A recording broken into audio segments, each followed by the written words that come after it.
Hello, Crimson Warriors and readers. Guess what? Oh no. Oh my gosh. They're coming. Vampire politics. Oh my gosh. Okay, seriously. But on a serious note, let's get into this. We all know pretty much how vampires are generally. Some are suave and seductive and all that great stuff. But we're going to talk about the politics in this particular setting. And here we go. How they perceive the world. It's quite simple. They perceive it as it's their right to control it and everything.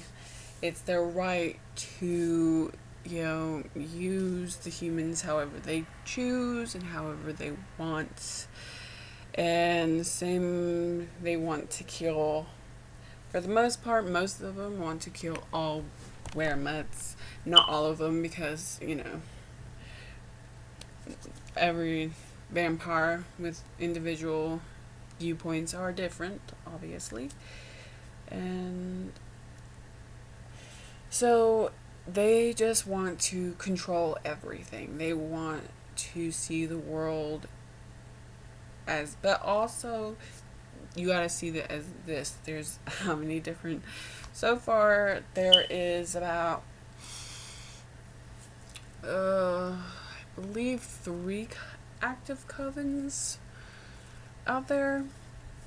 So three covens, and one's the actual main leading one. So and it's gonna be a lot of competition out there. So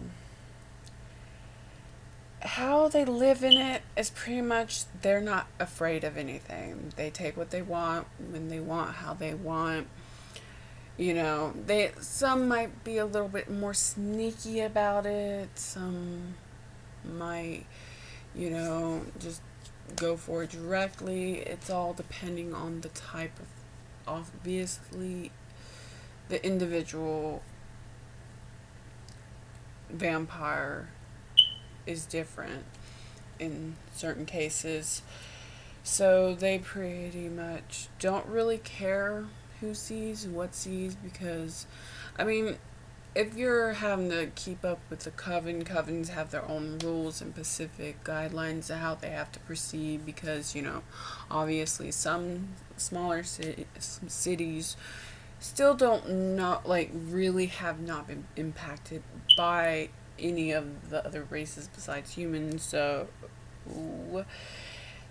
yeah, you gotta realize that they have to do all this, you know, to where it's in guidelines to each of their own kind. But for the most part, they are all about just doing whatever they want, which is kind of clear to certain vampires who just walk into other people's, home and everything. Which vampires can do. They don't need permission to go into someone else's home, because it's not one of those other kind of things.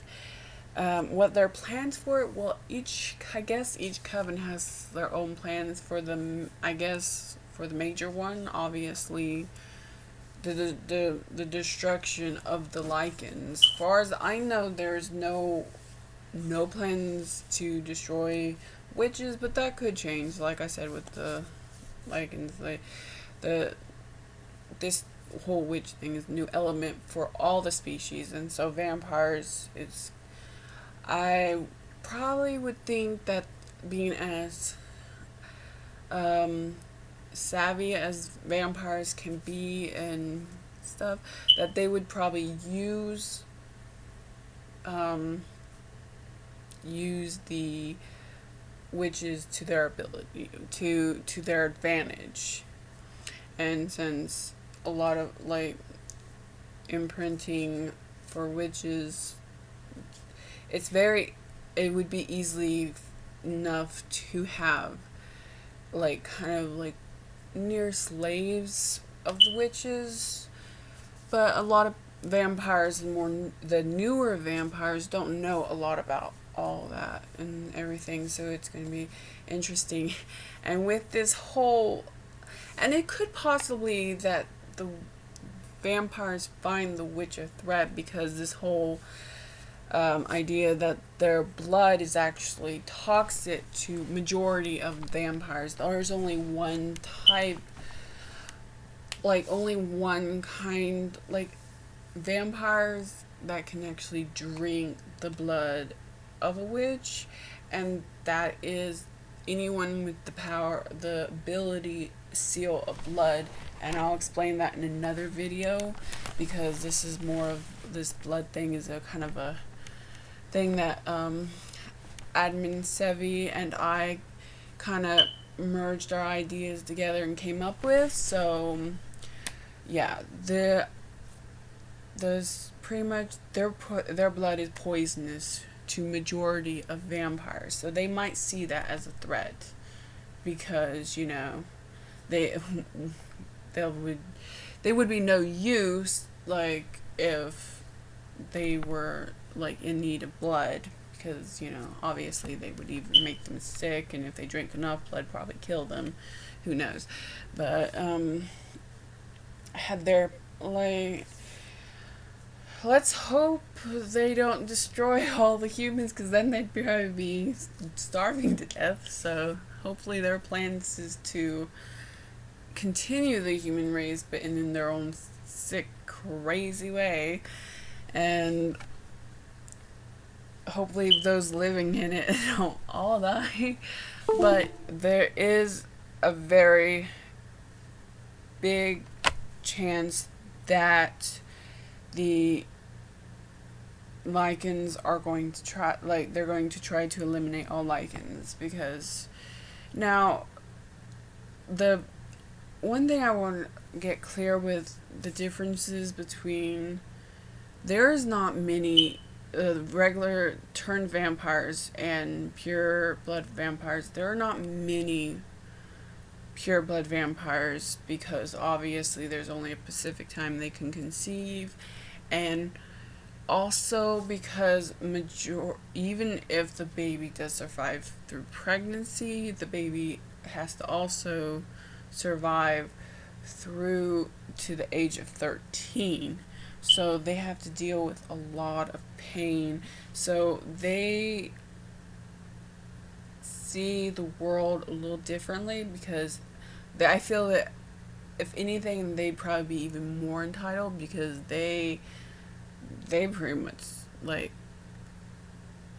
how do I explain this, like, they're alive and they need blood, so like they would probably be considering on the top food chain. And also I will make another video about how the different species are turned, because I think a lot of that needs to be like drowned out, like what's turned and what's not and everything like that. So I think that's about it, because we all know about vampires and their sick obsession to control and go massacre and everything, blood, lust, and all the other kind of stuff. So if you have any questions about any more of these issues, politics specifically, on this for another politics video if you want it, just give me a heads up. Admin Sophia. You can like, comment, and subscribe to this video, and have a killer day.